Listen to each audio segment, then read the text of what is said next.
Hey guys, welcome back to Autodidact Journey. Today we are going to be talking about idealism, realism, procrastination, and burnout, aka how would you actually, get things done. And what we're going to do here is I'm just going to give you some very basic tips and tricks that I've discovered and that have worked for me. This is by no means a comprehensive diagnosis or solution set, but it's somewhere to start, and I have found it to be a very useful place to start. So let's dive into it. Let's say, just off the top of my head, you have some dreams and ambitions for the future that are maybe a little bit far out there, and then when it comes to actually taking action to achieve those goals, there's a bit of a struggle there. Maybe you're really busy with everything else in your life. You could be working full time, going to school full time. Maybe you have like family responsibilities. Maybe you have a social life you're maintaining. There's a lot of things that could be on your plate at the moment. So your goals and ambitions for the future tend to take a back burner, shall we say. Or maybe you've been putting in those hours and getting things done, and now you'll look at your to-do list and it's like, I cannot handle to do anything more. I'm going to bed, and maybe don't wake me up until Christmas, or more subtle forms of burnout.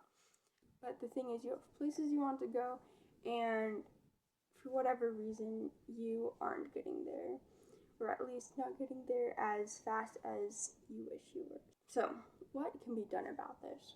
Anytime that you're looking for solutions to a problem, I think that the first thing you should do is take a step back and look at the problem, which can be very discouraging sometimes, but it's also very useful because if you aren't sure like what's actually going on, how are you going to change anything? Like, to use an analogy here, if you want to say fly out to Arkansas, then you kind of need to know what's your nearest airport so that you know which flight to book to get there. In a similar way, it's very important to actually understand what the problem is and what the roots of the problem are, because that's what's going to help you be more effective in your solutions.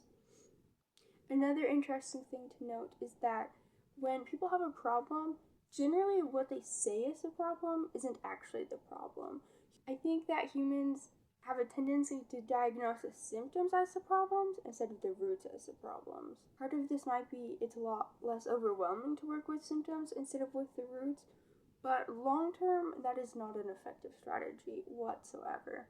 So let's take a look at what some of those problems might be, and then we will get into practical solutions that you can start implementing right now.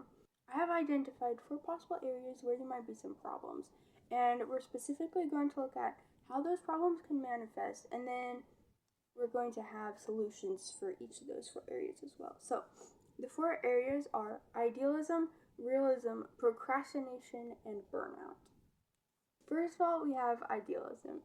Maybe you have this super beautiful vision for your life. You're going to be running this Fortune 500 company. You're going to have this beautiful, magnificent, ginormous library of which you've read every single book. We can dream. Maybe you want to become like a published author, or start a business, or run for city council, or land that dream job, land that dream internship, get into your dream college, maybe start a college. There's a lot of possible aspirations out there. We have this beautiful ideal, and we get into our messy lives, and we are so far from that ideal. And then you're constantly measuring yourself up to that ideal, and you aren't there yet, and so you start beating yourself up, which doesn't make it any easier to get there, unfortunately. I read this quote someplace. I saw it when I was scrolling on Pinterest. I actually have no idea who said this, but if beating yourself up worked, it would have worked by now. Just leaving that out there for all y'all and for myself. But that's a really powerful point there, because like Einstein said, insanity is doing the same thing over and over again and expecting different results. Maybe it's time, if you're beating yourself up, to take a step back and be like, okay, so this hasn't worked. Let's try something different. Like subscribing to my YouTube channel. Please like, share, and subscribe. So you have this ideal that you consistently don't measure up to, and now you are demoralized, which is not the best place to be, because you're demoralized and maybe you don't have a lot of like genuine hope that you're going to get there, or it's just too overwhelming to start, or you don't know where to start. You procrastinate, putting things off till tomorrow that we should be doing today, and then tomorrow never comes, so nothing ever gets done. Deeply unfortunate. Like, for example, when I was starting this channel, I was like super overwhelmed about it, and I was procrastinating figuring out the business side of it. I was procrastinating doing like figuring out the logistics. I was even like, guys, I don't think I'm ready to start this channel until I don't have acne anymore. Some of the reasons we procrastinate are really valid, and some of the reasons we procrastinate are really dumb. Going back to my earlier point about diagnosing the symptoms versus diagnosing the roots, I wasn't actually procrastinating because of acne. I was procrastinating out of fear of judgment. You're procrastinating for a while, and then maybe you start to panic, and it's like, oh, my life is slipping away. I am doing all these mundane things, and this is not where I want to be, and I'm not going where I want to be going. And then you're just like trudging through every day and forcing yourself to do things and being miserable while you force yourself to do things. And then enter burnout. And you sit back and think, I don't want to do anything other than doom scroll and eat ice cream for the rest of my life. Wake me up when it's Christmas time. Peace out, you know? But then, like, in the back of your mind, you're feeling guilty because you have this ideal that you're trying to reach for, that you're never going to get there, and it's just a very brutal cycle. And then we have realism, where you're like, you know what, maybe I can't get there. Maybe I'm going to spend the rest of my life stuck in this 9 to 5 that I hate. I just have to accept that everything's going to be mediocre and miserable, and we're just going to come to terms with that, which is so sad. Now that we've done some diagnosing, let's go in and look at some practical solutions, shall we? My goal for this section is to give you solutions that you can start using right now and that you'll be able to see immediate results from. So let's go through these 4 things again and talk about some practical steps to actually get things done. First of all, idealism. I have 2 points here. Point A, to paraphrase Viktor Frankl in Man's Search for Meaning, someone can endure almost anything if they have a why. We can infer from this that a very powerful step to actually getting out and doing things is understanding what's your why, or what is your purpose in this. So maybe you want to start that Fortune 500 company. Why do you want to start that? What is your motivation behind that? And then use that motivation to keep you on track. This is also really interesting. Going back again to the whole diagnosing symptoms versus diagnosing roots, a lot of people think about dreams and ambitions. Okay, a lot of people talk about the symptoms of their dreams and ambitions. So for example, starting a Fortune 500 company might be a symptom of your ambition, which could be, say, financial freedom with limitless opportunities and really cool connections that basically open the world up to you. Okay, so there's the root of your ambition. Starting a Fortune 500 company, that's the symptom of the ambition, so to say. So many people just look at the symptoms of what's going on instead of actually the roots. And understanding the roots both of your ambition and of your problems is super, super powerful. And so understand why you're doing what you want to be doing. there isn't a right or wrong answer here. It's just important that you understand your answer. Because without motivation, without like a purpose that you can say, like, this is why I want to do this.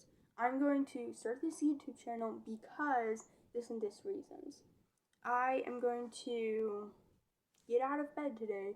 I'm going to go to work today. I'm going to write this novel today. I'm going to start this company today because fill in the blank. So understand the why. Also, Man's Search for Meaning is such a good book, so I highly recommend it. My second point for idealism is understanding horizons. So, a lot of ambitions look like horizons that we're chasing. So, I want to be this kind of person, I want to be this kind of homeschooler, I want to be this kind of friend, I want to be this kind of company owner, and it's this horizon that we're chasing. But the thing with horizons is that the closer you get to it, the further away the horizon moves. So something that I was told in 9th or 10th grade is that instead of measuring yourself against the horizon that you're chasing, measure yourself against where you come from. Compare yourself with yesterday instead of tomorrow. And that will let you see how much progress you've already made, which can be incredibly motivating. So there are my tips for idealism. Let's move on to realism. In this context, I am defining realism as a realistic but motivated perspective. So realism is like, okay, we have this ideal, here's how we're going to break it down and make it attainable. Okay, I have one point here on realism, which is make sure that you're setting SMART goals, which stands for specific, measurable, achievable, relevant, and time bound. Let's work through each of those 5 things and just explain what I mean here. Okay, so specific. Oh, I want to read more. Okay, excellent goal. How many books are you going to read this year? I'm going to read 19 books this year. Okay, either you don't read 19 or you read 19. Excellent. It's specific. You know once you've achieved this goal. There isn't a horizon to be chased here. It's like you've pinned the horizon down and you're like, okay, I can see the progress that I'm making towards this goal. And I also have a very, very clear measurement of whether I achieved the goal or whether I didn't. Next up is measurable. The more specific a goal is, the more measurable a goal will be. So again, either you read 19 books or you don't read 19 books. Either you make this much money a year or you didn't make that much money a year. It's very, very, it's specific and you know whether or not you've achieved it. There's no gray area here. Either you did it or you didn't do it. Next up is achievable. Is this something that you can actually do? I want to read 700 books this year. Can you actually do that? Given your work schedule, your school schedule, your friends, your reading speed, is 700 books actually achievable here? Is this possible? Or are you setting yourself up for failure? Okay, number 4, relevant. A lot of people look at relevant as, does this goal make sense in the context of my larger goal? Which is a very useful way to look at things. I think a more useful way to look at things is this relevant to my why? Like my reason why I'm doing this. Because okay, so number 1, that ties in your purpose, which helps keep you motivated. And number 2, it also helps you stay more on track and take on less side quests. There's a time and a place for the side quest. Remember the main quest. Remember the main goal. What is your purpose? Why are you doing this? Following the 80-20 rule, 80% of what you're doing should be in line with that purpose. So, is this goal relevant to your main goals? Yes, that's excellent. Is this goal relevant to your purpose? Now that is powerful, and that is going to help you stay on track, both to achieve your main goal, but also to achieve your purpose and your why and live up to that. Last thing on the SMART acronym is time bound. Is there a deadline for this? Okay, read 19 books this year over the rest of your life. Let's put a calendar on this. So you have number 1, some pressure to actually get things done. And number 2, it's another way to make the goal both specific and measurable, which makes it a lot more achievable. Okay, so realism. Set SMART goals. Be effective about your goal setting. Make sure it's in line with your purpose and your why. Yeah. Okay, so next up, procrastination. I have 3 points here. Procrastination is definitely something I've struggled with, and I don't claim to have all the answers to solve procrastination, but here are some tips that have worked for me in the past. Okay, so number 1, tactical procrastination. If you know you're going to procrastinate something, try to use that procrastination to do something else. I have 2 books that I'm currently in the middle of. First up is Chaos by Tom O'Neill. And this is a very heavy book. I'm 77 pages in. I started 3 weeks ago and I haven't read this book in 3 weeks. Okay, so I am procrastinating this, one might very safely say. Now, what am I doing with some of that procrastinated time? I am procrastinating reading Chaos by reading Lawless Republic, by Josiah Osgood. So you could say I'm procrastinating one good thing with another good thing. It might not be a procrastinate a book with another book. Maybe it's you're procrastinating doing dishes, so you're going to go read instead. Or you're procrastinating doing your math homework, so like, well, what is slightly less awful than that? Science homework. So you do your science homework. I cannot tell you how many times in high school I procrastinated my math homework by doing my science homework. Tactical procrastination. Try to procrastinate things on your to-do list by doing other things on the to-do list. And it kind of tricks your brain a little bit because your brain is like, oh, I'm procrastinating. But then you're actually getting stuff done. Next up is break it down. So instead of going back to my book analogy, instead of being like, oh, I have to finish this book, I can be like, okay, so I am going to sit down and I'm going to read the next 10 pages. Or I'm going to finish this chapter by the end of tomorrow. Another example being like, okay, so I am going to start a YouTube channel. Part of how I broke that down was like, okay, I'm going to film a practice video. I am going to sign up for a channel. I am going to figure out a logo. I am going to figure out a banner. I am going to figure out my video editing software. These are all steps that I had broken down under start a YouTube channel. And then I could go in and it was a lot less overwhelming to tackle those individual steps than it was to tackle start a YouTube channel. When you're procrastinating, especially procrastinating out of overwhelm, break it down. Whether that's into 3 steps or 200 steps, whatever it takes, just break it down until you have steps that you can start taking action on and that don't feel too overwhelming to start. My third tip is be aware of your problem spots. For example, some of my problem spots are when I get home from a long day of work, I don't want to do anything. I just want to scroll. So that's a problem spot. Or when I get home from a long day of work, I want to skip dinner. Okay, that's another problem spot. So then know what your problem spots are and then have a game plan for working around them. So maybe when I get home from work after a long day, instead of getting on my phone and scrolling, I am going to take a shower, listen to some music, and then sit on the front porch for a few minutes before going inside to tackle whatever else I have for the rest of the day. For dinner, maybe it's like, okay, I am going to have pre-planned meals. I am going to already know what I'm going to make for dinner. I've chosen an option that's like very easy to make. It doesn't have a lot of cleanup afterwards, whatever. Okay, so what are your problem spots? What are your game plans to work around those problem spots?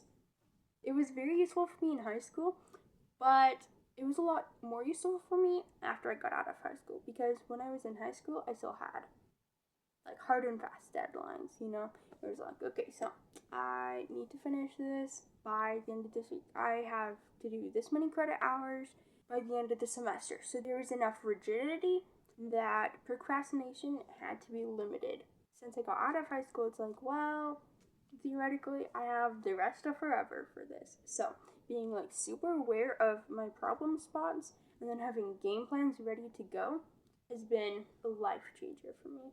It's probably been one of the most useful ideas for me on this entire list that I'm giving you guys. The fourth and last item on this list is burnout. let's talk about some solutions to help prevent burnout and also deal with minor burnout. Okay, so number one, variety. Is there variety in your schedule? Is there variety in your to-do list? Or is it just like 15 books that you're reading or 15 papers that you're writing? Is there variety? Do you have like intellectual activities, you have creative activities, you have physical activities, you have social activities? Are you challenging your brain? Maybe you have a couple of books on your to-do list, maybe you have a youth activity tonight, maybe you're gonna take a walk, maybe you have some exercise goals, whatever. Is there variety in what you're doing? And if not, what variety can you create for yourself there? Okay, my second point here, understanding the rhythm of what you're doing. For me, I've noticed that I tend to work in waves. For example, I will have a couple of weeks where I'm just reading. And then I'll have a couple of weeks where I'm like just writing. Or a couple of weeks where like I'm super interested in this one thing. And then it kind of like it ebbs and it flows. Like learning to work within the rhythms of your mind is so powerful. This is something I've noticed a lot, especially as I got onto social media, is that we tend to have an enormous information intake. We're listening to music, we're scrolling, like these reels are talking about like, oh, here's how to get fit, here's interesting fact about this, interesting thought about that, like whatever your Instagram feed is made up of. You're on YouTube and it's like documentary about this, interview about this, podcast about this, like song about this, whatever. It's just like information intake. Humans aren't designed for pure information intake. We are designed to take information in, process it, and then put information out. Are you doing just information intake, or are you also doing information outtake, where you're processing it and making it your own and then externalizing it?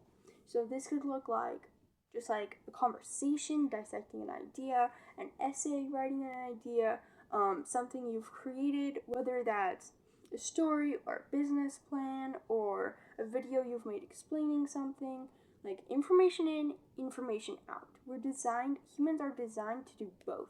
Understanding this is really important.